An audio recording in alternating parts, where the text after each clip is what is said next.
blues is a combination of, this is music historians, pay attention to this.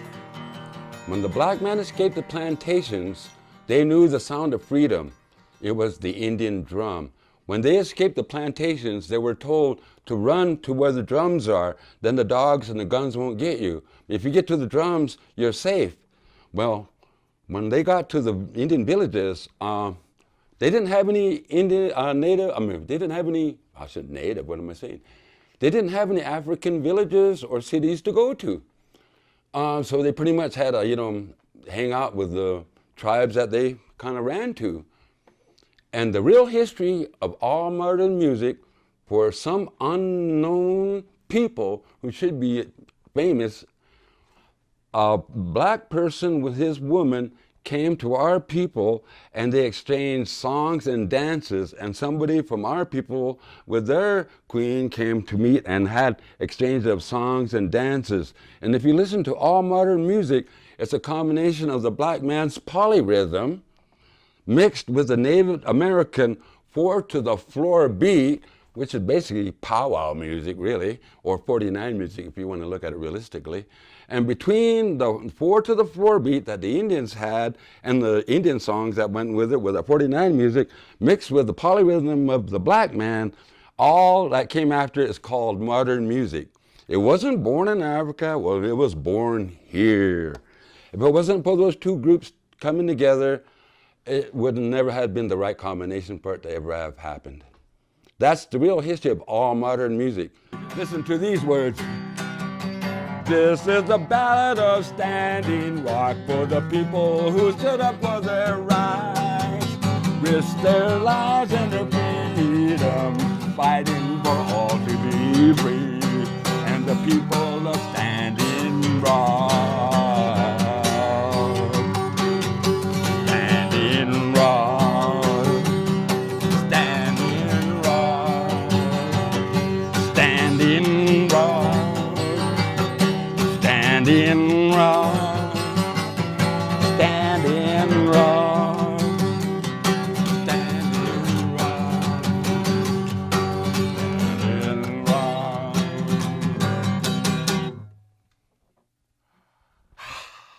I know it sounds funny, but Chicken Scratch is just the indigenized version of ranchera music. Well, really is pretty much the same thing. It's just the Indian version of ranchera music. And the Tohono O'Odham took me under their wing and into the tribe and taught me a lot of things I know today.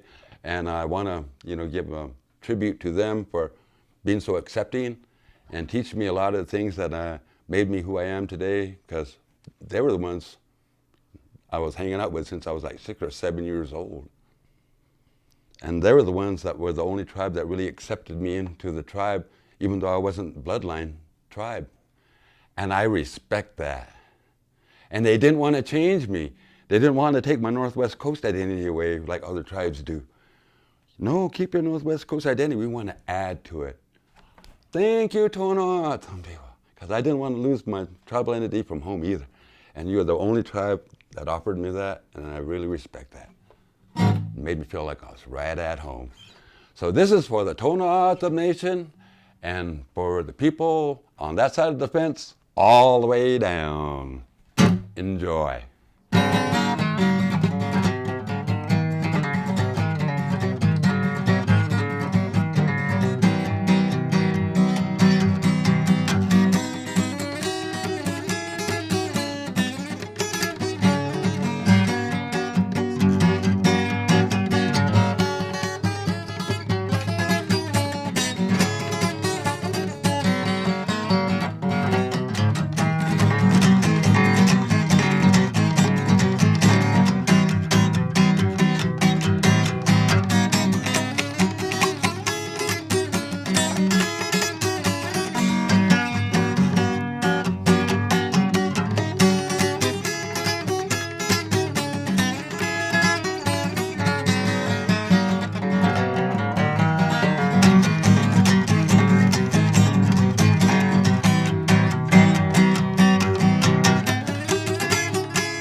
What did I learn from Murphy Price?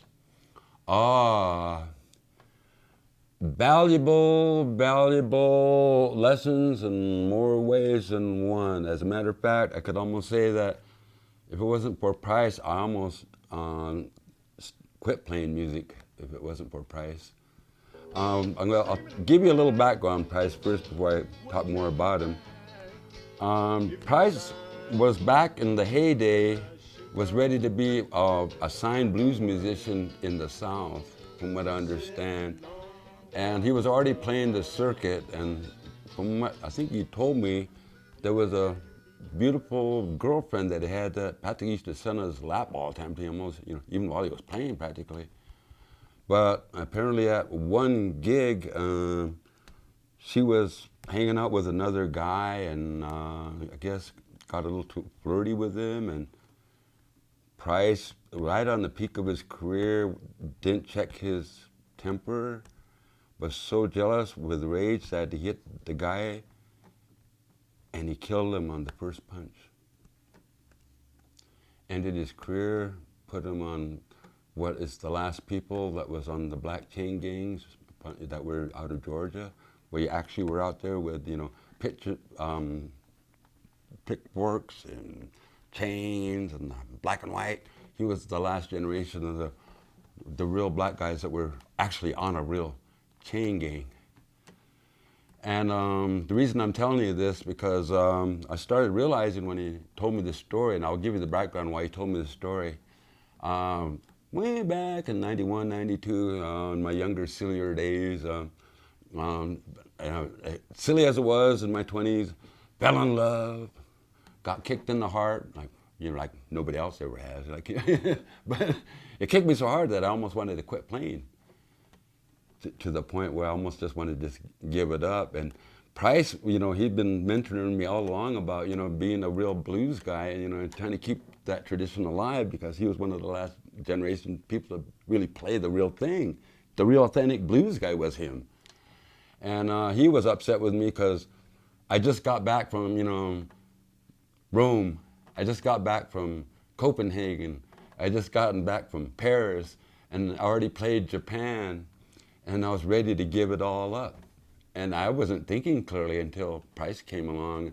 I said, I don't even have a guitar. And he said, well, Spencer's right. And said, yeah. He took the guitar off his lap and handed it to me. Here, don't quit. There's a guitar. Now go play. And then I went, but don't bet. And I said, before you go though, I want you to play me a few of the songs I like. And he's a blues guy, so I'm playing Rambling on My Mind, when, Honest I Do, and Baby What You Want Me to Do, Jimmy Reed, So, because he gave me, loaned me his guitar. So I said, well, that's the least I could do is play what he wants. And I said, why you want me to just play? So I played about 1.5 songs, and his female neighbor next door, who was like in her early 30s, didn't even knock on the door, came running in and went, who was that? And what's that song that's playing? And then he looks me in the eye and said, that's why I wanted you to play that, to show you that it's not worth giving up music for, because you play, they'll come. And I went, you know what, Price, you're right. And turned me around. Don't let them distract you. So this is a prayer for my enemies too, that you see the errors of your way too, before it gets too late. Because you got to pray for your enemies, not just for your friends and family too. Because there's a problem. Maybe you get them to change, there goes the problem. So here we go. A native prayer song on guitar.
This is Five Finger Pony. What it must have been like to go out on the first pony ride.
And this is for Murphy Price. This is for you, Murphy.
it.